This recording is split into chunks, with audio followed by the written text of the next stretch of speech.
बिस्मिल्लाहिर्रहमानिर्रहीम। अस्सलाम वालेकुम। मैं समी इब्राहिम हूँ और आप देख रहे हैं हमारा यूट्यूब, फेसबुक और टिकटॉक चैनल। बात करूँगा मैं इस्लामाबाद हाई कोर्ट की। बड़ी इंटरेस्टिंग आज सिचुएशन हुई। 190 मिलियन पाउंड के हवाले से बड़ा अहम फ़ैसला आया और इसके बड़े बहुत ज़्यादा असरात होंगे, क्योंकि ऐसा लग रहा है कि शायद जो एहतसाब अदालत के जज हैं उन्हें ये फ़ैसला सुनाने तक इंतज़ार ही ना करना पड़े और उनके फ़ैसला सुनाने से पहले ही हाई कोर्ट इसकी किस्मत, इसकी फ़ेट को लॉक कर दे। वो मैं आपको बताता हूँ कि कैसे ये आज जो फ़ैसला है उसका कैसे इम्पैक्ट होगा।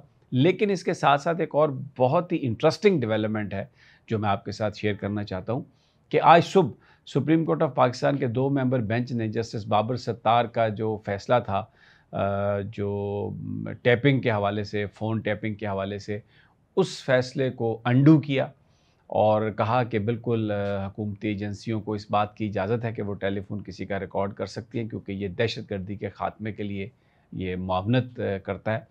लेकिन उसके आधे पौने घंटे के बाद ही इस्लामाबाद हाई कोर्ट के बेंच ने, जिसमें जस्टिस मियां गुल हसन औरंगज़ेब और जस्टिस बाबर सत्तार थे, उन्होंने 190 मिलियन पाउंड का जो मामला था उसको एहतसाब अदालत को रोक दिया बुध तक कि वो फ़ैसला ना करे, और इसके साथ ही नैब को नोटिसेस जारी कर दिए कि वो आके बताए, क्योंकि ये जो मामला था ये एक्चुअली दरख्वास्त थी पीटीआई चेयरमैन की कि हमें जो नैब का जो एग्जेक्टिव बोर्ड है जिसका इजलास हुआ था 2020 में, जिसमें इस इंक्वायरी को क्लोज़ कर दिया गया था, वो हम उसकी प्रोसीडिंग की कॉपी मांग रहे हैं। हमने एहतसाब अदालत में भी कहा था कि वो बहुत ज़रूरी है, लेकिन एहतसाब अदालत ने हमारी दरख्वास्त को रिजेक्ट कर दिया। तो अब हाई कोर्ट में वो आए हैं और वो उस दरख्वास्त का मकसद ये है कि क्योंकि ये इंक्वायरी बंद कर दी गई थी 2020 में, तो नैब का अपना कानून ये कहता है कि अब बाद में आप दोबारा उस इंक्वायरी को नहीं खोल सकते थे। तो ये जो इंक्वायरी को खोला गया, ये विक्टिमाइजेशन थी, ये एक डिस्क्रिमिनेशन थी और इसका मकसद सिर्फ़ और सिर्फ इमरान खान और बुशरा बीबी साहबा को गिरफ़्तार करना, उनको सज़ा देना और उनको बदनाम करना था। तो इस पर जो हाई कोर्ट है उसमें बड़ी इंटरेस्टिंग इसकी समाअत भी हुई। लेकिन एक तरह से जस्टिस बाबर सत्तार और मियां गुल हसन औरंगज़ेब ने एक फ़ैसला सुनाया जो एक तरह से जवाब भी था हर चीज़ का, और पीटीआई के लिए ये एक बहुत बड़ा ब्रेक थ्रू है, क्योंकि मैं आज की जो हेयरिंग है वो उसकी भी थोड़ी सी तफसील आपको दूंगा। लेकिन बुनियादी तौर पर अब ये बुध तक इसको रखा गया है। तो बुध वाले दिन एक और बहुत इम्पॉर्टेंट केस है। वो केस ये है कि जो कॉल अप नोटिस था नैब का तोशाखाना 2 के लिए, उसमें जो अदालत है वो उस पर गौर करेगी और कि क्या वो जो कॉल अप नोटिसेस हैं क्या वो सही थे और क्या पूरा इख्तियार नैब को था इस तरह करने का, और क्यों इनको गिरफ़्तार कर लिया गया। तो एक ऐसी सिचुएशन बन सकती है 21 तारीख को बुध वाले दिन कि जिसमें ये जो मामला है 190 मिलियन पाउंड का, ये भी अपने मंतकी अंजाम को पहुंच जाए, और जो तोशाखाना 2 जिसमें अब इमरान खान साहब को और उनकी अहलिया को आज जुडिशल रिमांड पे कर दिया गया, वो भी जो मामला है वो ख़त्म हो सकता है। तो ये अदालत के अंदर जो इस वक्त जो मामला चल रहे हैं उसमें तहरीक इंसाफ के लिए एक बेहतरी की जो गुंजाइश है वो निकल के सामने आई है। आज जब समाअत हुई 190 मिलियन पाउंड के हवाले से, तो पूछा जज साहब ने, गुल हसन औरंगज़ेब साहब ने, कि ये जो रकम थी क्या एनसीए ने ये किसी प्राइवेट पार्टी को दी थी।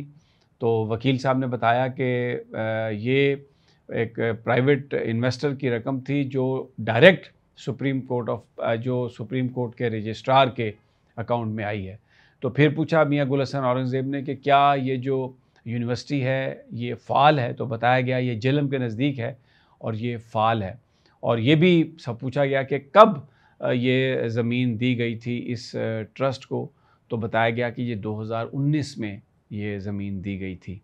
और वकील साहब ने जो जज साहब ने ये भी पूछा कि क्या ये जो ट्रस्ट है ये रजिस्टर्ड ट्रस्ट है, तो वकील साहब ने कहा कि बिल्कुल ये रजिस्टर्ड है, लेकिन फिर भी मैं अपने मौक्किल से पूछ कर आपको बताऊंगा। तो जज साहब ने इस पर ऑर्डर जारी किया एहतसाब अदालत को कि आप इस पर फैसला, ट्रायल जारी रखें, लेकिन आप फैसला नहीं सुना सकते जब तक हम इस दरख्वास्त को फ़ाइनल ना कर लें।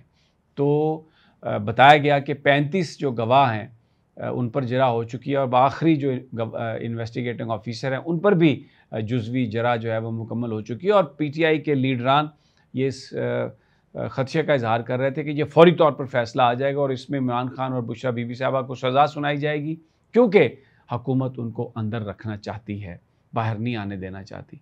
तो अब ये फ़ैसला रुक गया, और जो तोशाखाना 2 है वो भी बुध वाले दिन उसकी भी समाअत है। तो वेरी इंटरेस्टिंग ये सिनेरियो बन रहा है। अब मैं एक और जो बड़ी डेवलपमेंट है इस्लामाबाद में, आज मुज़ाहरे हुए।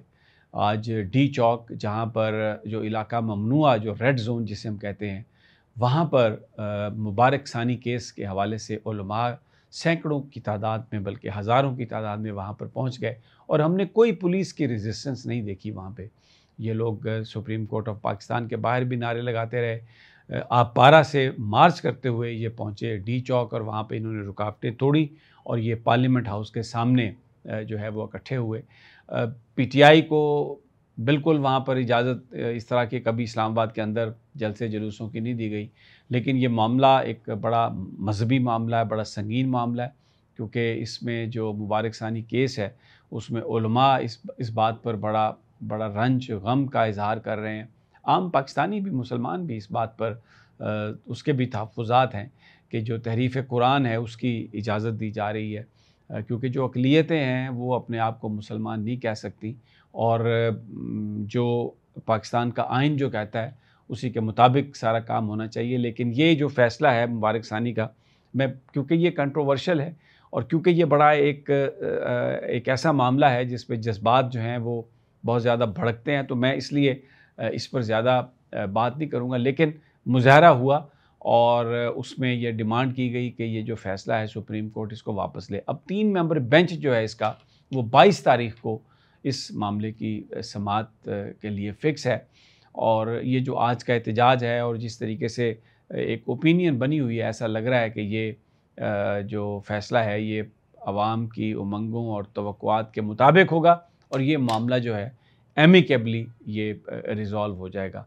लेकिन जो सबसे अहम बात थी वो ये थी कि डी चौक में, रेड ज़ोन में, जहाँ पर किसी भी शख्स को मुज़ाहरे की इजाज़त नहीं होती, वहाँ पर किसी को जाने नहीं दिया जाता, लेकिन आज जो ये लोग सैकड़ों हज़ारों की तादाद में वहाँ पर जाने में कामयाब हुए, और वहाँ पर इन्होंने नारेबाज़ी की और मुज़ाहरा जो है वो स्टेज किया। तो जनाब, इजाज़त दीजिए, अब अगली वीडियो तक इंशाअल्लाह फिर जल्द मुलाकात होगी।